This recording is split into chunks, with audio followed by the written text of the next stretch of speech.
മുർസിയെ പ്രസിഡന്റായി തിരികെ കൊണ്ടുവരുന്നതുവരെ പ്രക്ഷോഭം അവസാനിപ്പിക്കില്ലെന്ന് പ്രഖ്യാപിച്ച മുസ്ലിം ബ്രദർഹുഡിന്റെ പ്രവർത്തകർ ഇന്നലെ ജുമാ നമസ്കാരത്തിനു ശേഷമാണ് പ്രകടനവുമായി തെരുവിലിറങ്ങിയത്.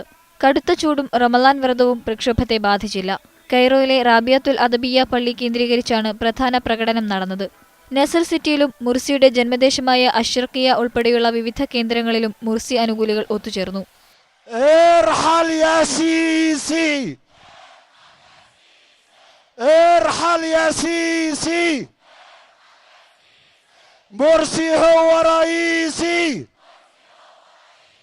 റാംസിസ് തെരുവിലൂടെ തെഹരീർ ചത്വരത്തിനടുത്തുള്ള ഒക്ടോബർ 6 പാലം വരെ പ്രകടനം നീങ്ങി.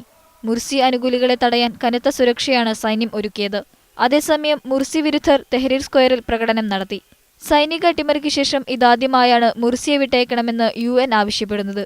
ബ്രദർഹുഡ് ഉൾപ്പെടെയുള്ള ഏതെങ്കിലും സംഘടനകൾക്കെതിരെയുള്ള നീക്കം അവസാനിപ്പിക്കണമെന്ന് സെക്രട്ടറി ജനറൽ സൈന്യത്തോട് ആവശ്യപ്പെട്ടു.